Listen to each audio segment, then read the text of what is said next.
All right. Hi, Frieda. I'm so excited to bring to the stage Frieda McAlear.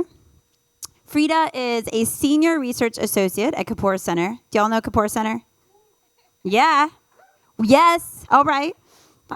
It's clearly late in the day, so we got to get a little jazz hands with right now. Okay, thank you for that. Frieda is a role model and mentor for girls in STEM and women in STEM. I'm so excited to have you here. Thank you. Thanks. Hey everybody, Uvloa Sakun Atira Nakaksea Karmaruten. So I just greeted you in my native language of Inupiaq. I'm from the northwestern part of Alaska. I'm indigenous to the Arctic Circle, so top of the world people. Um, And we have about 14,000 members in my tribe. So you're meeting somebody for the first time, maybe the last time from my tribe. And I wanted to just start that way, to start in a good way, not just in my native language, but to honor the elders and ancestors, not just of my tribe, but the folks who are here in these territories. So we're currently in Yelamu, which is the village site for the Ohlone people. How many of you have heard of the Ohlone here? All right, fantastic. I'm so glad to see that. I'm starting off in a native way in a land acknowledgement. And so I want you to remember this piece. We had one at the Tech Inclusion Conference. How many of you saw that this morning? This is going to be a more interactive session, you all. I just want you to know your hand's going to go up a bit. Because land acknowledgements are one of the ways that we try to undo some of the erasure that Native Americans and Indigenous people face today in our modern and colonized society. So land acknowledgements are something that you can do in your organization. You can even put stuff on your websites. You can put them on your buildings. These are things that help ground and remind people that we're always on Indigenous territory here in the United States. So that's one thing I wanted to share with you at the very top of this, this talk. Really quick show of hands. How many of you identify as Indigenous? All right, awesome. Thank you so much for that. I honor your indigeneity. Thank you for coming. I really appreciate that. So as mentioned, I'm at the Kapoor Center. I wanted to start, because I'm in the research team, I wanted to start with some data and stats, because it's hard to understand the landscape of Native American populations and cultures unless you just get this quick overview. So there's over 500 nations here in the US who are Native nations. Now you see sometimes numbers like 567, 573. There are tons of us. And before contact, there were uncountable more, up to 20 million, 30 million Indigenous people here in the US. But today, we make up 1.7% of the US population. This is census data going back to 2010. So we are a tiny sliver of the whole picture of diversity in the Tech Inclusion Conference. It's a really important part, but a very tiny part.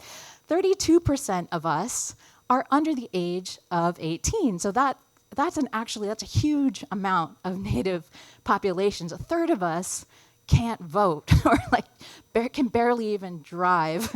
24% of the US population, just for comparison, are under 18. So we skew towards the Zoomer Gen Z side of the population. Another quick thing that I wanted to share with you is about the landscape of stats over the tech pipeline. So if you're familiar with the leaky tech pipeline framework at the Kapoor Center, you'll know these stats come from our work along all stages of the college and career pipeline. So even though we're 1.7% of the US population, we're only 0.5% of the APCSA test takers. Right? So this is a tiny fraction of the number of people who can even take APCSA, but 0.3% of the higher ed bachelor's CS degree earners. So an even tinier number at the higher ed level are able to participate in computing.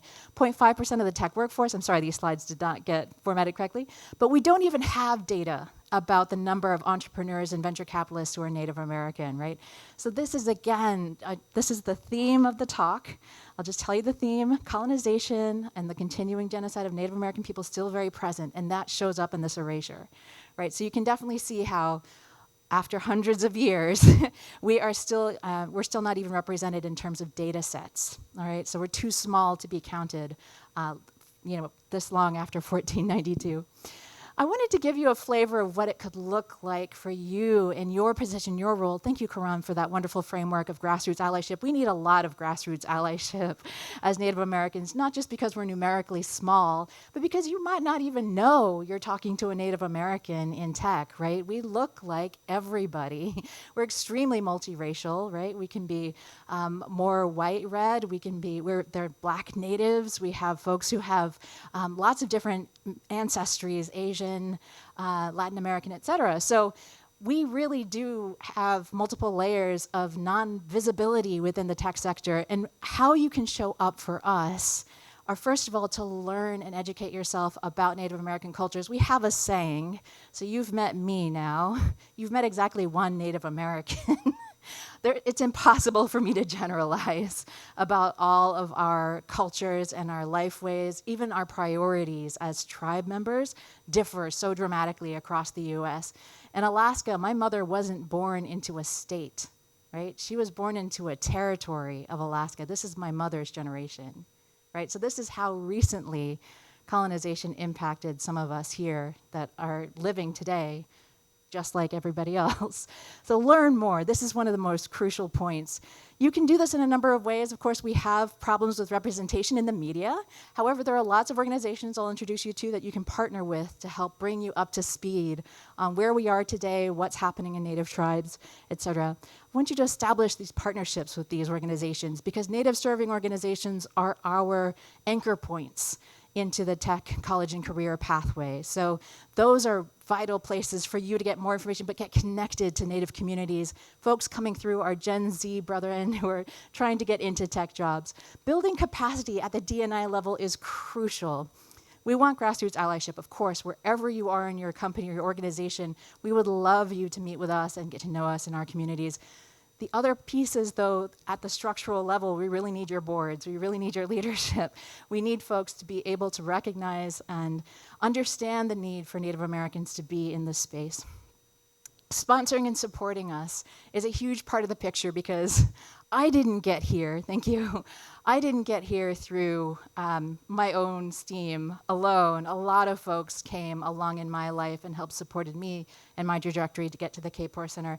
And it takes all of those individual efforts as well and sponsorship and showing how folks can lead within their space that helps get us to where we need to be.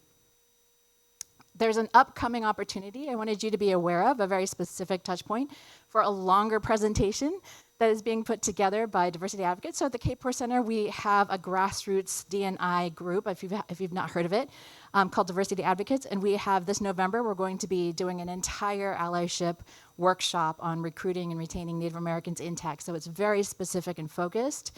And it's an hour-long presentation, and you can join that if you go to diversityadvocates.com. The exciting news is we're rolling out an entire new platform for the Diversity Advocates group. It's 1,300 plus members of the D&I space. And we're doing all these workshops in order to increase this capacity and understanding how folks can show up for Native Americans in tech. Other organizational partnerships, please take pictures of this slide. There's so much here that I can't even go through in the next 3 minutes.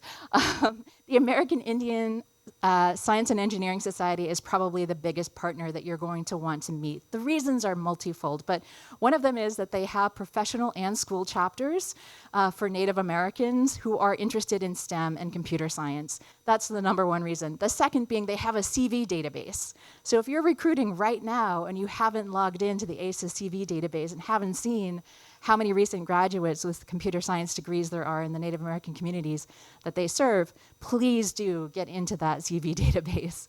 The Society for Advancement of Chicanos, Hispanics, and Native Americans in Science, that's a lot of words. SOCNUS. SOCNUS has similar resources available. They also have school and professional chapters. Both of these organizations, by the way, have a conference coming up in October. So you can even meet some of the people behind these organizations and the communities that they're building for STEM. There's Milwaukee in October 10th through the 12th for ACES, and then SOCNUS is later on in the month around Halloween time in Hawaii.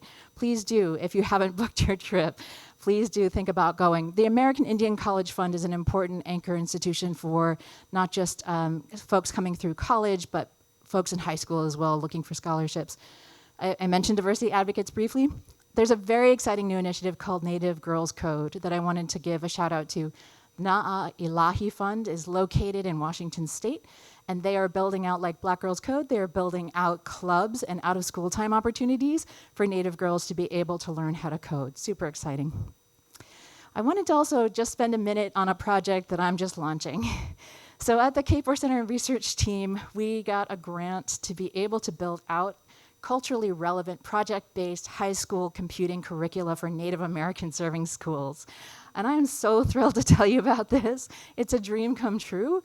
When I was coming through, I didn't have access to computer science courses in high school at all, and was only able to get into computing in college, where I got my degree in computer science. To be able to take teenagers and show them the beauty of what they can create and how they can stay within their tribal communities and contexts through a computer science degree, it's a dream come true. So we're going to be starting the outreach process for this project, looking for Native American serving schools to put up their hands to be part of our project.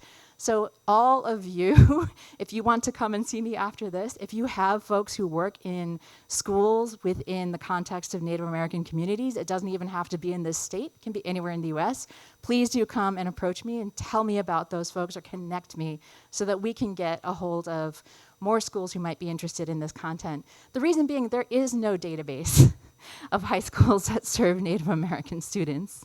So we're building it ourselves. There's a couple of other resources I wanted to let you know about. The leakytechpipeline.com website will tell you all about the barriers that people of color face getting into tech and college career pathways. That's a really important resource across groups. Native Americans, certainly we have barriers that are heavily overlapping with all of those listed. I also wrote a Medium article about my own journey. As you heard, I was a computer science major. As a Native American woman, this is a scientific almost impossibility. Define the term unicorn with myself. But I was sexually harassed in my college program. And so I did not enter the industry, right? So there's a whole story here that goes back 2 generations that you can read about in my Medium piece. I want you to stay connected with me. Please do come up, talk to me. I'm encouraging you all. Please do take advantage of the time that I'll be spending here today at Tech Inclusion. Follow me on Twitter. There's also, and if you cannot meet other Native Americans in our burgeoning communities here in the Bay Area, if that's where you're located, there's tons that you can learn about to be an ally and an accomplice through Native Twitter. It's a hashtag, it's a community. There are tons of folks coming through college age, career age, who are on Native Twitter, who are excited about the possibilities that you all are developing within your companies for folks coming through like them. So thank you so much for your time today.